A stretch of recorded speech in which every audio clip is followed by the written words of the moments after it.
बिस्मिल्लाहिर्रहमानिर्रहीम। Dear students, आज का हमारा टॉपिक है how to design a research project. Research project is a systematic, purposeful and disciplined process of discovering truth. Research का purpose truth को find out करना है, डिस्कवर करना है। और रिसर्च प्रोजेक्ट 3 चीज़ें याद रखनी है हमेशा। ये सिस्टमैटिक होगा, पर्पसफुल होगा और डिसिप्लिन प्रोसेस है। It depends upon the researcher what research paradigm he is working on. ये रिसर्चर चूज़ करता है कि वो किस रिसर्च पैराडाइम पर काम कर रहा है। पैराडाइम क्या है? Paradigm is a mindset. ये एक जहन की आपकी जो है वो एक मीन्स आपकी सोच है, आपकी इंक्लिनेशन है, जिसकी रूट्स आपकी सोशल वैल्यूज़ में, आपके कल्चर, आपकी सिविलाइजेशन में होती हैं। आप क्या माइंडसेट अडॉप्ट करते हैं, आपका माइंडसेट कैसा है, किस चीज़ पर रिसर्च करना चाहते हैं, आपका फेवरेट एरिया क्या है, वो रिसर्चर पर डिपेंड करता है। The more passionate the researcher is the better project will come into being. Researcher जितना पैशनेट होगा उतना ही अच्छा प्रोजेक्ट सामने आएगा। So let's see what steps and process is to be adopted in preparing a research project. तो इसका जो structure है उसको हम देखते हैं। There are 3 phases under which a research project is prepared. उसमें पहला है conceptualization, second is data collection and analysis, and third is dissemination. Dissemination means कि आप अपने ख्यालात को कैसे फैलाते हैं, कैसे ख्यालात को कैरी करते हैं। The spread of ideas is called dissemination. What is conceptualisation? पहले तो ये देखते हैं कॉन्सेप्चुअलाइजेशन, जैसे आपको पता है कॉन्सेप्ट से है। This is the most difficult phase of research. It covers almost 90% of the research.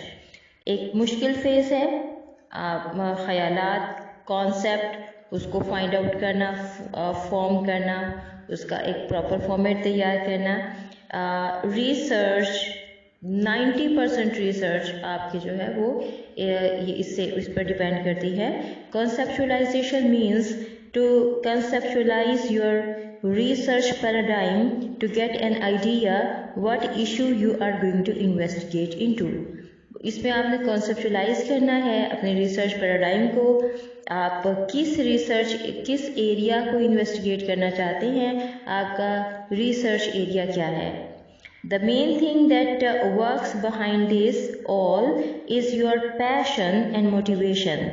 So it's your passion and motivation that will lead you to the point where you will either like to know something about, you will like to solve any social and cultural problem, or you will like to give something new to the people. तो यहाँ पर आप choose करते हैं basically आपका बिल्कुल main चीज़ ये है कि आपका पैशन क्या है, आपकी इंक्लिनेशन किस तरफ है, आप किस चीज़ से मोटिवेशन फील करते हैं।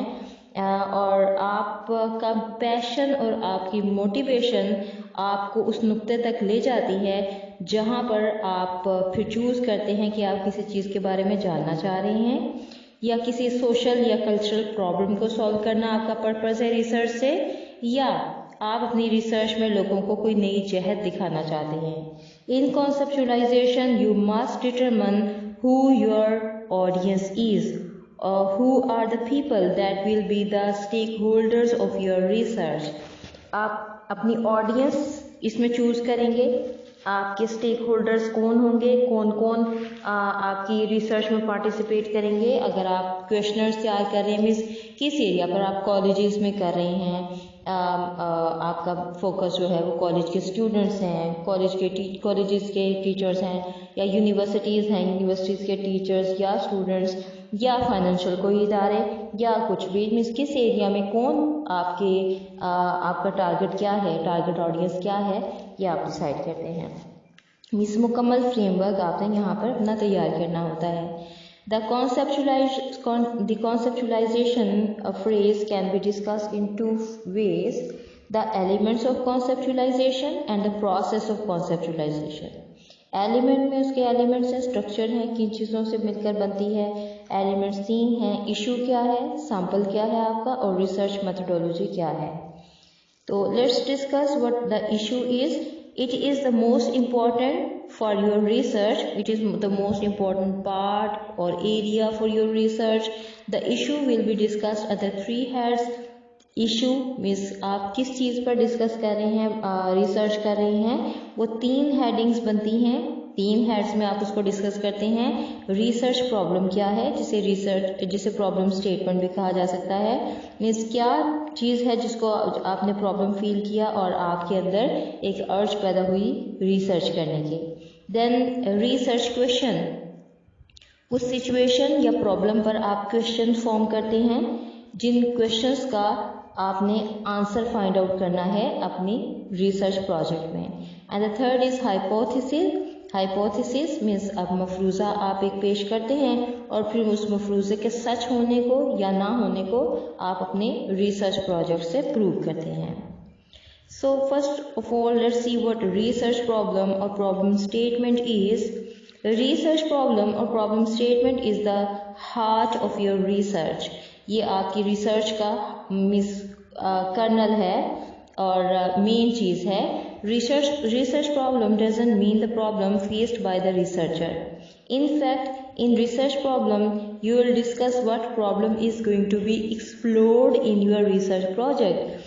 तो रिसर्च प्रॉब्लम से इसका मतलब ये नहीं है कि रिसर्चर को क्या प्रॉब्लम है, रिसर्चर अपनी प्रॉब्लम्स नहीं यहाँ पे डिस्कस करेगा, बल्कि अपने रिसर्च प्रोजेक्ट में किस चीज़ को एक्सप्लोर करने की कोशिश की गई, किस प्रॉब्लम को एक्सप्लोर करने की और एक्सप्लेन करने की कोशिश की गई है।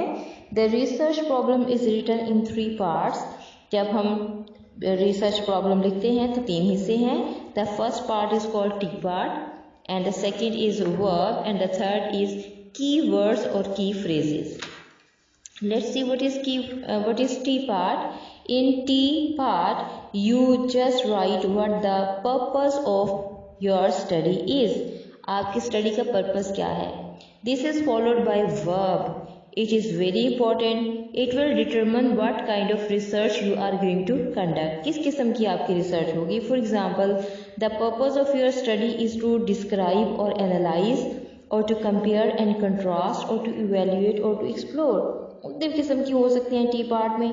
मीन्स आपने क्या क्या देखना, क्या चीज़ डिटरमिन करनी है यहाँ पर कि आया आपकी जो स्टडी है, जो रिसर्च प्रोजेक्ट है, वो किसी चीज़ को डिस्क्राइब कर रहा है, ठीक है, या एनालाइज कर रहा है। एनालिसिस जैसे सिलेबस का एनालिसिस हो सकता है, और जो कंपेयर एंड कंट्रास्ट या उसमें कंपैरिजन एंड कंट्रास्ट है। फॉर एग्जांपल जेंडर बेस्ड भी हो सकता है वो।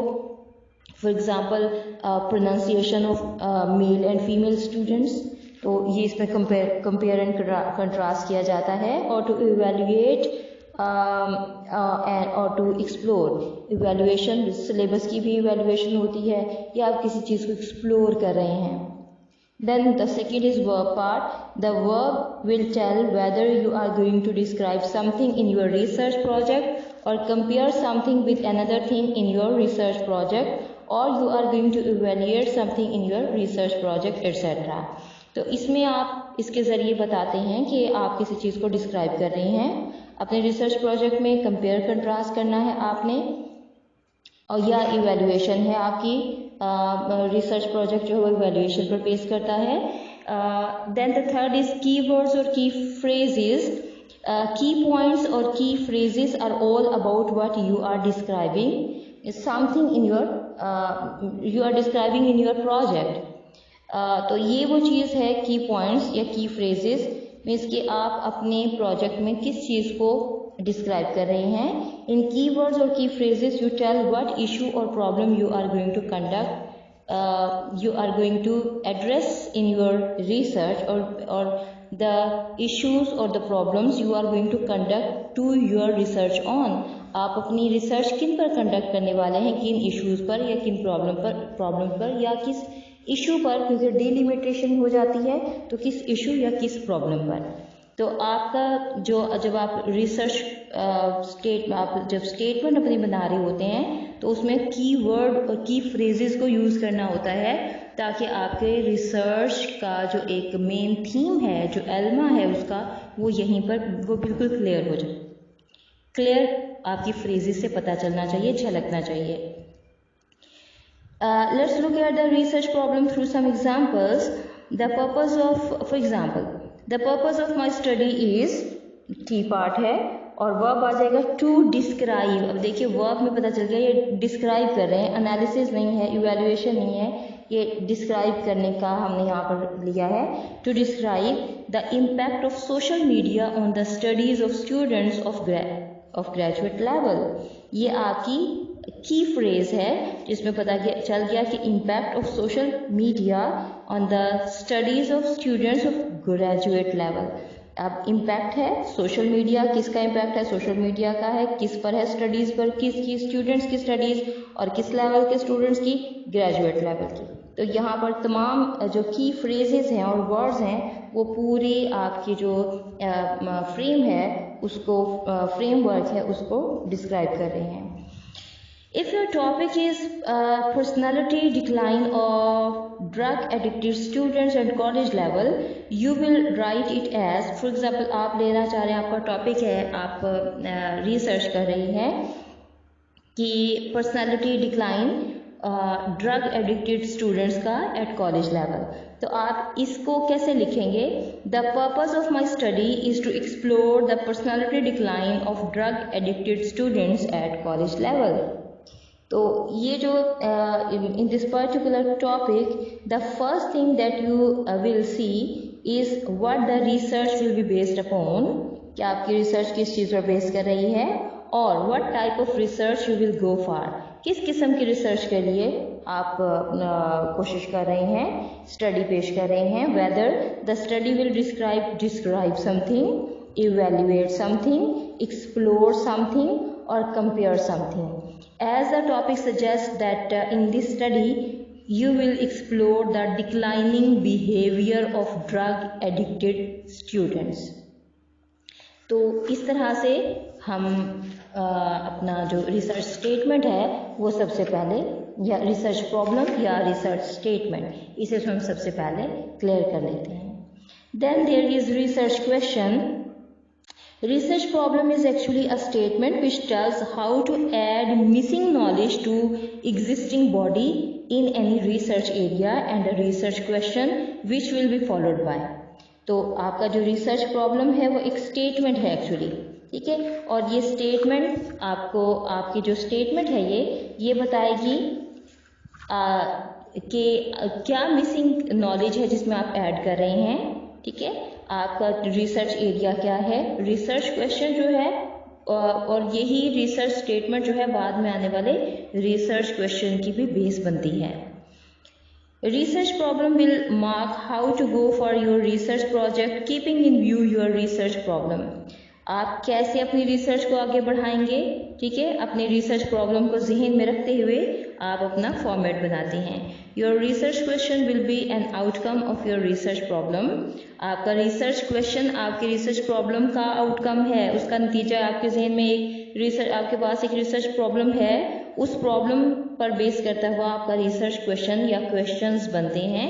Your research question works as a light in your research project. ये आपको एक्चुअली रहनुमाई देता है कि आपने अपने रिसर्च प्रोजेक्ट में किन क्वेश्चंस के आंसर्स फाइंड आउट करने हैं, या कौन से क्वेश्चंस हैं जो आपका एक फ्रेमवर्क बनेगा जिसका आंसर आपने फाइंड आउट करना है, और वो जो है क्वेरी को सेटिस्फाई करेगा। Let's see some important tips related to your research question. Number 1, it will be closely linked with your research problem. And the second, your research question will be complex enough. बहुत simple सा नहीं होना चाहिए, उसके अंदर थोड़ी complexity होनी चाहिए. It means that the research question will not be a yes or no question because it is not complex enough. तो yes no में नहीं होना चाहिए, इसका जो है WH question होने चाहिए, जिसके लिए आपको, जिसके जवाब में आपको रिसर्च करनी पड़ती है या डिटेल देनी पड़ती है। Research question will be generated from the verb of research problem.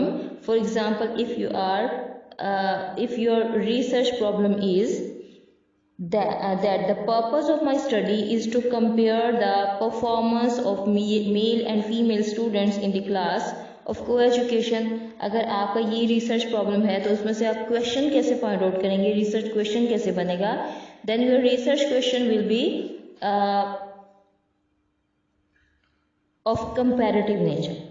ठीक है, क्योंकि इसमें दो मेल और फीमेल स्टूडेंट्स की बात हो रही है तो ये कंपैरिजन होगा। Because in research problem the word you have used is compare and you will form your research question as how to measure the performance of male and female students in a class of coeducation. इस तरह से this is your research question. इसकी हम एक और example देखते हैं। The purpose of my study is to describe the effects of social media on the performance of the students of graduate level. Now you can build your research question as what is the impact of social media on the studies of students at graduate level. So in a short research project, research paper or an essay, only one question is enough. But in a thesis of higher level, for example आप MPhil level, PhD level के thesis पे काम कर रहे हैं, वो आपका research project है, you can develop multiple research questions। तो एक नहीं कई several questions हो सकते हैं उसमें जिनके आप फिर answers find out करते हैं। So students, you will prepare this much और second half part इस पेपर का, इस असाइनमेंट और इस क्वेश्चन का हम कल डिस्कस करेंगे। Thank you so much.